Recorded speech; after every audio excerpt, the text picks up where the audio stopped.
Hi there. I am just thinking as I sit here about how special this particular week is for me.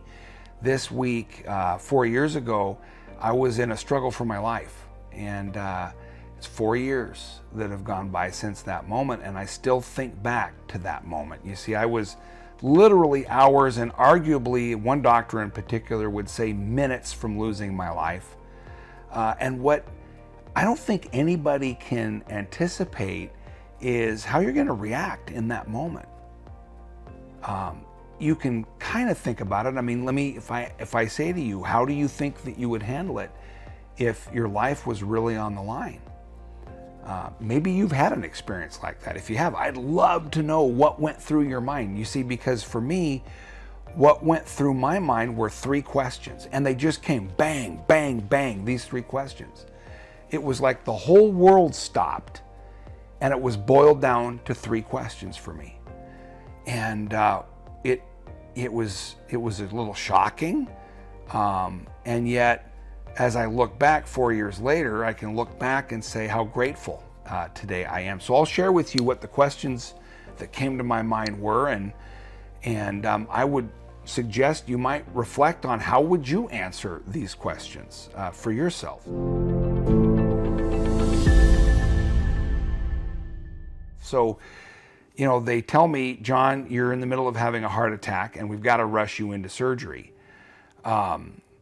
So they laid me on a gurney, and then they were wheeling me down a hallway into surgery. And it's when you're in a moment like that, it's, in some sense, it's a little bit like a car wreck. If you've ever been in a car wreck, I've been in a car wreck where the whole world slowed down, everything moves slowly, and you're experiencing it in a whole different way. That's what was happening for me. It was like I could feel this experience now happening, and I'm able to experience this moment almost as if I'm outside my body. They're laying me on this gurney, they lay me down, and they start basically running down this hallway. And as I'm laying and looking up in the ceiling, I can see the fluorescent lights. And one of the thoughts that comes to my mind is, wow, look at those fluorescent lights. I've never seen a view like this. This is what it looks like when you're being wheeled into surgery. And I thought, what a weird thought that was, when all of a sudden the gurney stopped. And the next thing I saw on my face was a nurse leaning over that had a clipboard, and she said, Mr. Boggs, we did not get from you your medical directive. Do you have a living will? At that moment, I'm 51 years old. I didn't anticipate being in that moment. Probably could have planned better. I do have one today, but in that moment I didn't have a living will, or what she called a medical directive. I said, what is a medical directive? And she said, well, this surgery is one that requires us to know, in the event you come out and you cannot sustain yourself, if you need to be put on a ventilator or a respirator, or you need extraordinary life-saving assistance, do you want to be put on machines? And it was, on one level, shocking. It was like, oh my God, this is real. My life is on the line here. There's a chance this might be the last thing I say to somebody. And I told her, no, I do not want to be put on machines. And she said, okay. And to her, it was like she checked the box and she took off. And I thought, wow. And the lights now picked back up. Foop, foop, foop. The lights are going by. And all of a sudden, what just came to me in my mind were three questions. And they just came one after the other. The first one was, if this is it, if this is the last experience I'm going to have, did I make the most out of this life? Did I really, as Henry David Thoreau would say, did I squeeze the marrow out of life? Did I really get the most out of this experience? And, not that I couldn't have done more things, but, I've lived a fairly adventurous life. I feel like, for me, yeah, the answer was a very peaceful, yeah, I've lived a lot, in the 51 years that I've been here. I'm grateful for these 51 years. That was the energy to that question. have you really gotten the most out of this life? That was the first question. The second question is, do you have anything unresolved?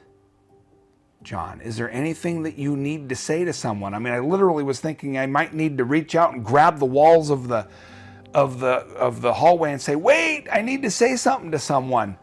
And when I really went through all of the most important relationships in my life, I felt, no, my energy is clean. I've made mistakes. I've screwed some things up along the way, but I've cleaned those things up. I've made amends where I needed to make amends. I've said I'm sorry, and not just said I'm sorry, but leaned into trying to do better in places where I've made mistakes. And I've told all the people that need to hear that I love them, I've told them that I love them. No, I'm good. I don't have anything unresolved, was my second answer in that moment to the second question. Do you have anything unresolved? The third question that came to me, I found fascinating. I find it fascinating today. In the moment, I wasn't thinking, oh, that's fascinating. but it turned out to be fascinating as I've spent these last 4 years. And it was, John, are you a good person? Are you proud of who you are today? And,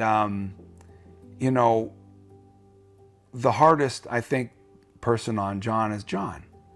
And I'm sure in a lot of ways you probably would relate to that in the end, we tend to be critical of ourselves. And for me in that moment, I really thought about all that I had done in my life, all the good, all the bad, all the mistakes. And, it's sort of this net positive, net negative thing. Am I really in the end, have I been a good person? And I felt really grateful because in that moment, I'm just almost tearing up thinking about it. Because in that moment, I was proud of who I am. Proud of who I am. Not perfect and not prideful in a egotistical way, but just, I think I've added more good than bad. At the end of the day, it's as simple as that. I got 3 healthy kids. I got, a lot of blessings that have been given to me, and I've done a good job of building a good life, and I think in the end I'm a good person. So I was proud to be able to feel that feeling. And so I answered those 3 questions. Now, I'm spending way more time telling you about it than it really took. I mean, it was bang, bang, bang. Have you really made the most out of this life? Yes. Do you have anything unresolved? No. Are you a good person? Are you proud of who you are? Yeah, I am. So the lights, of course, passed. I went into the surgery, of course. They found the blockage in my heart. They put 1 stent in. It turned out to be less of a need inside my heart. But at the end, what I did get was a heart reboot. I got a reboot on my heart. I got a reboot on my health and well-being. I've spent the last 4 years making good use of this life. John, did you really get the most out of this life? I ask myself that on a regular basis. John, have you left anything unresolved? And I do my best to clean things up so they aren't unresolved.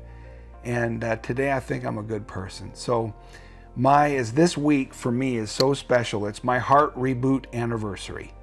I had a lot of fun thinking about it and being grateful for it and celebrating my improving health. I'm in good health today. That's the good news. I'm in better health than I've been in a long time today, and it continues to get better because I'm working on making the most out of it. And so my hope for you is that you make the most out of your life. And if you've had an experience like that, if you've had a near-death experience where questions came to your mind, I'd love to know what they are.